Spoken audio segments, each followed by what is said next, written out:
What is going on, guys? We're going to watch the new video put up by Palantir, explaining a little bit further from a high level. And I'm just going to kind of piggyback on top of this and give you a little bit of my perspective if it's needed. But I really suggest you guys watch this video. I think it's one of the best descriptors of what the company does and what Foundry and things like that do, you know, especially when it comes to breaking it down to somebody who is not so technical. So feel free to take a look at that. I'll leave the link in the description below. If not, you can find it on the Palantir channel. But without further ado, let's get into this. Hey everybody, my name is Akshay Krishnaswamy and I'm the Chief Architect for Palantir's commercial business. I'm excited to talk to you guys today about the Foundry platform. Just one note on who Palantir is for folks who might not know. We were founded in 2003 with the mission of building data-driven operations and decision-making software. We got our start in intelligence and defense. Just real quick, I want to shout out to all of my South Indian brothers, man, and sisters. It's like we finally made it. We basically run all the top like fan companies in terms of, you know, C-suite. But for those of you guys who don't know, there's like a small part in South India where pretty much a lot of the CEO like Satya Nadella, Sundar Pichai, and you know some of the other really big names are from. I'm from there too. I was actually born there, so it's really kind of interesting to see this all kind of pan out in such a weird light. But even Akshay is, you can tell by the last name, he's from South India. So kind of working across national security contexts, and a lot of how we think about our software was informed by the kind of learnings in those frontline deployment settings.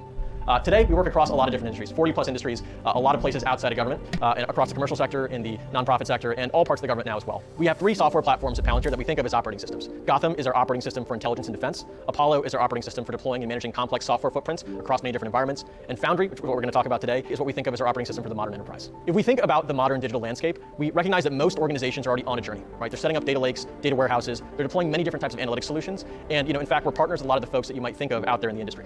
I think what we tend to see is that those technologies come together in a very classical reference architecture, right? You have different data sources coming in as batch and streams, being loaded into different data platforms, data lakes, data warehouses.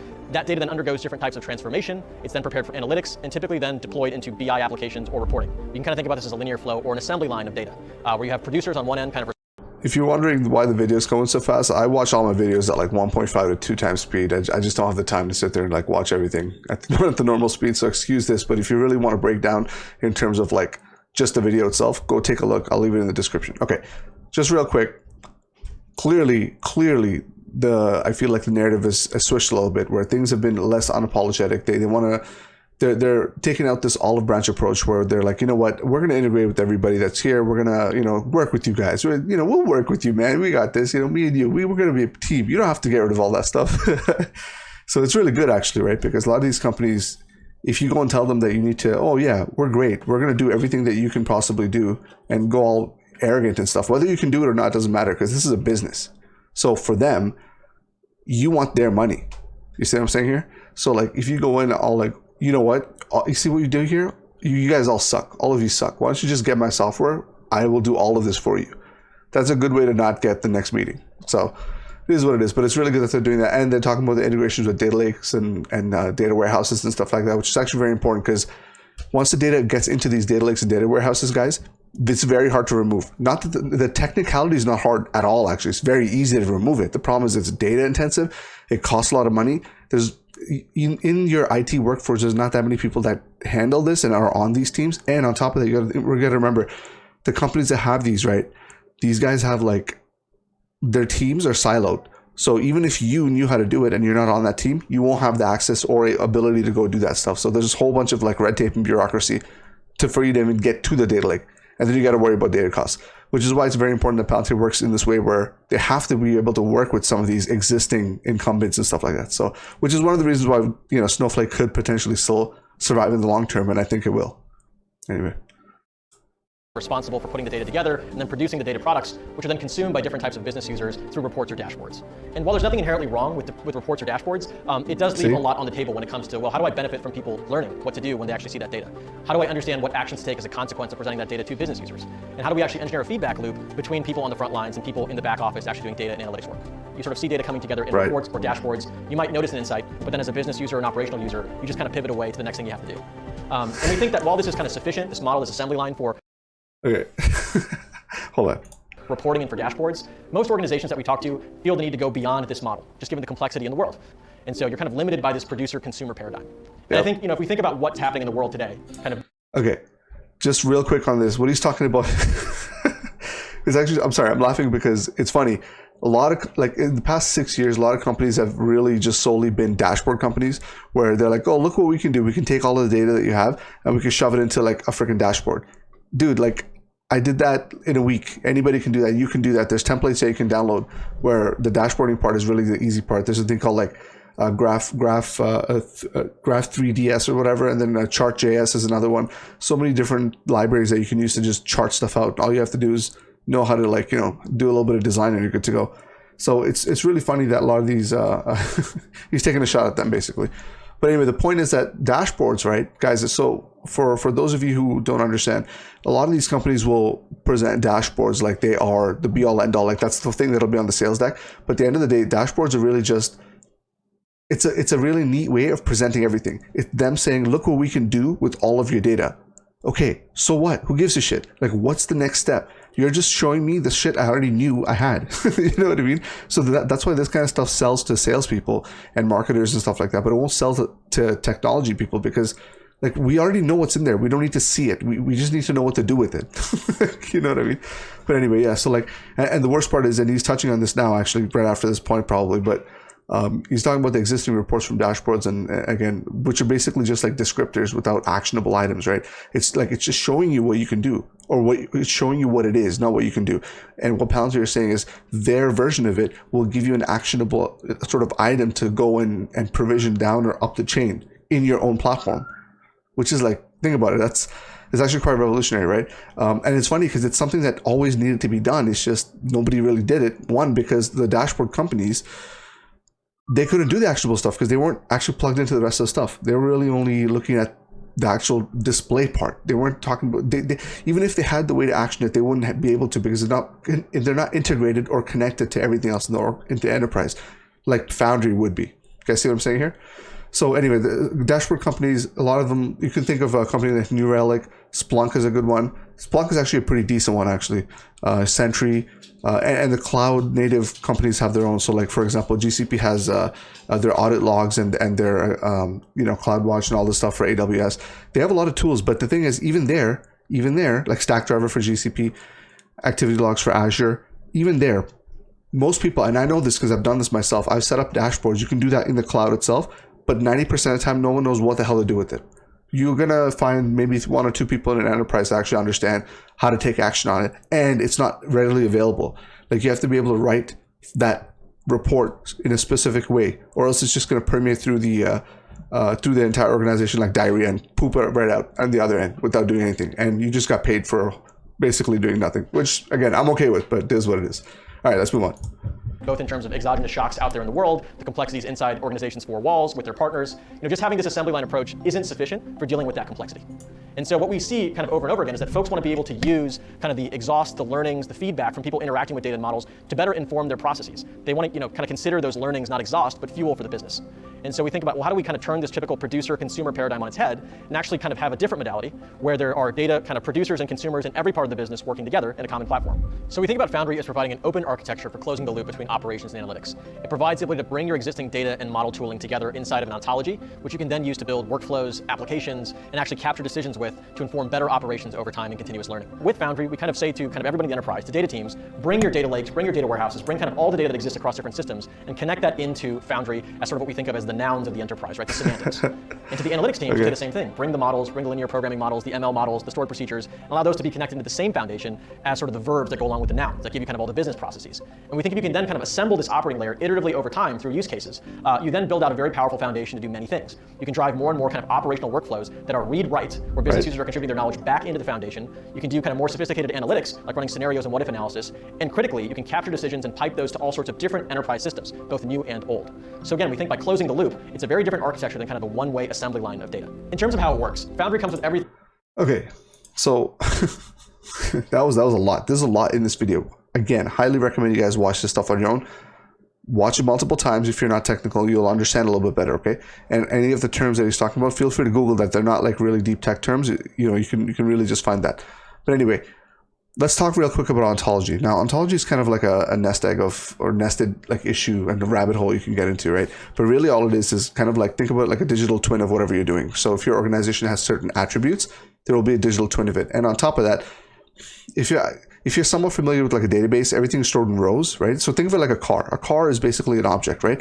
But what ends up happening is it's built with a lot of stuff. So it has 4 wheels, that's a property. It has a steering wheel, that's another property. It has a color, that's another property. It's made of a certain material, property, right?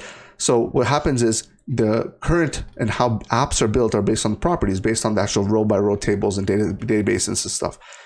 The Palantir, or Foundry, I should say, is actually looking at the car side of it, and it's taking the object itself to another level. That's something that's not very many companies do. Salesforce doesn't have an ontology type situation, but what Palantir is trying to do is actually interconnect your entire business operations, basically.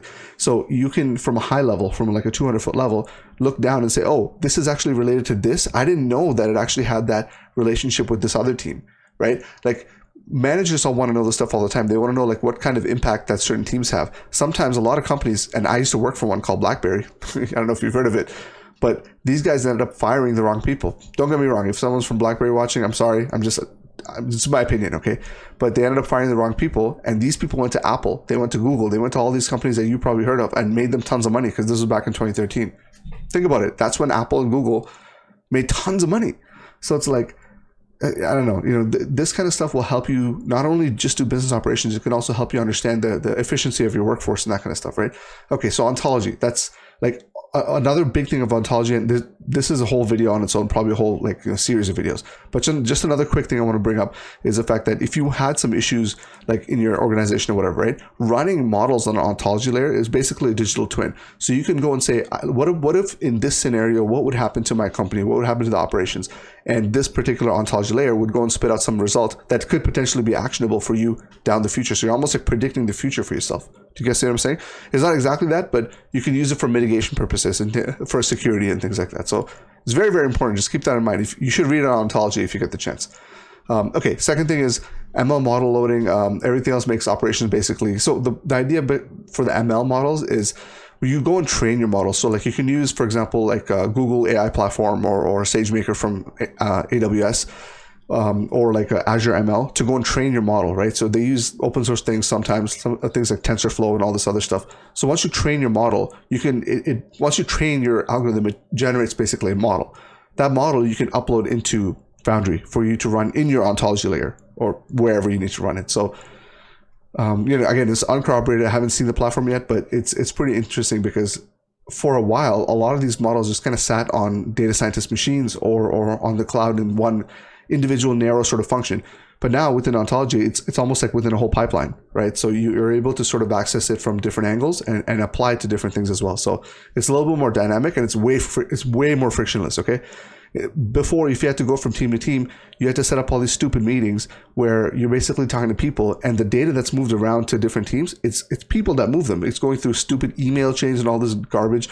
And on top of that, before it even gets there, it's on completely different platforms. You guys understand what I'm saying? Like if a data scientist is working on AIP from Google, GCP, they have to extract some data. They have to basically, take the model and move it, like God knows how, depending on like however the organization decides to do it, to another team, and then the results are completely separated in terms of generation and all this. It's very convoluted, right? But it works. It does work. It's just that it's very slow and it takes time. This is sort of streamlining the entire process. One more thing I'll talk about and we'll sort of move on. But this entire thing about having everything in one platform, right? It's actually very easy to manage because what it does is it gives you an operational layer from like a developer operations or from a company operations perspective. Like for example, if I had to set up users, I could set up in one spot instead of going and set up users in the cloud and then in New Relic and then in Sentry and then, Grafana and like a whole bunch of other things. No, you don't need that. You can just set it up in one place. It's very easy actually to onboard. This is one of the reasons most likely that it takes very short amount of time for them to get up and running. And the idea that all of this put together gives you sophisticated analytics. Think about it. If analytics is coming from that data, that charting, whatever, a dashboard tool, right? This is everything in one. So you basically not only have the same reporting you had before, but another level of it from the actionable items that it generates. So anyway, let's get back into it. Thing you need from top to bottom to implement complex operational workflows. This includes data integration, model integration, an ontology layer that encompasses objects and relationships and actions and business processes, an entire workflow layer that includes application building, self-serve analytics, and more, and a decision orchestration layer that's designed to capture learnings from end users and actually then feed those back to analytics and data teams and other business systems. And so for fresh architectures, we think Foundry can get folks operational in days. but we also understand that most organizations have made investments in existing data and analytics tools. And so Foundry's modular architecture allows you to bring your own data platforms, data lakes, data warehouses, analytics tools, ML services, and plug those into Foundry's data integration and model integration layers, and extend them up into the ontology and into operational workflows. And so Foundry is designed to work in heterogeneous, complex architectures that are changing over time, all the time. One of the most common integration patterns we could ask. There you go. There you go. Wow, see, I told you, I called it, man. There's no way. Okay, like, basically, what he's trying to say is Foundry comes with everything you need right out of the box. Now, this is going to be interesting for pricing and how they're going to charge for it. So we'll see what happens there. But so the data integration, model integration, actionable things, what that is basically all the layers put into one, where these would be in separate platforms, basically. So one would be in GCP. I was just alluding to that earlier, right? So they would be completely separate before. Now you can potentially have it in one platform. We'll see how good that is. We'll see. But, you know, no more waiting for data teams to install the right version. So basically when like data teams get in, if they need to start like get up and running, like if you onboard a new data engineer, they need to get their environment, which is their basic laptop. They need, for example, versions of Python, which they need to understand from their other team members as to which ones they need to use, and different versions do different things. Then if you're using TensorFlow, for example, TensorFlow version 1.4 is different than 1. Version 2 is way different than 1.4. You know, there's like a lot of weird, like, you know, variations here, where you're worried from a personal angle, like from your own computer, where you can do one small mistake and it's a completely different result. Whereas with Foundry, you can basically leverage that one level up. Like you're like, you guys worry about that. I just want to work with my code and my models, and I'll sort of take that from there. So that's very important to keep in mind. I think on top of that, he was saying something about the workflow layer to manage like flow of like move. So basically this is to help manage your code itself, like the actual code. And by the way, this also helps to build apps and stuff. This, by the way, this is what CoStrap is working on right now, right? So this is what he's going to display a little bit. So that angle is only one small part of Foundry. This is why I was like mind blown in my other video, which I'll link over here, I guess, for you to see. But yeah, like the idea is this is a very small version. This is why it's an operating system. It's so massive. It's very hard to understand all the things that are in this thing. But this is the stuff that CoStrap's talking about. So keep an eye out for that. And this also helps with things like orchestration and DevOps and stuff like that, which is pipeline. So how you get your code into environments and into your destination and stuff like that. So really, really big stuff, guys. This is almost an end-to-end software, right? So they're kind of closing the loop on this. So what ends up happening is if they need to get feedback from the end users, they're able to get that. And this process, I want to bring this up because I was part of the business side of this before. And this is a very long process. It takes months, actually, like a long, long time for them to get the feedback and actually sift through what data is actually garbage and not garbage. Okay, so it takes months. So for them to have everything in one platform, they can see it right away, and they can even potentially at least apply a model to it that gets rid of all the sort of the false negatives and false positives and stuff like that. Makes their data more streamlined and more sort of data driven, rather than going through like one guy who gets reports and, you know, gets consensus reports and all this stupid stuff to then pass up the chain to a manager who's basically on vacation. And then comes back and says, oh yeah, I totally forgot. Here you go, Jim. And passes that over to my boss. And then he tells me I have a week to finish it. So I don't know, man. It's going to be pretty crazy. Asked about is how does Foundry work with my existing data platforms? My Snowflake, my GCP, my Azure, my AWS data warehouse. And Foundry can be deployed in a mode that is purely extending those platforms into operations, where Foundry will never fracture the source of truth that exists in those data platforms, and instead will marry them up with different analytics tools and business processes to build the ontology in a way that respects the governance policies in place in those analytics and data tools. You have to. And so you can think about this as setting retention policies, security policies, and bi-directional data syncs that will ensure that Foundry is always in sync with those existing data systems.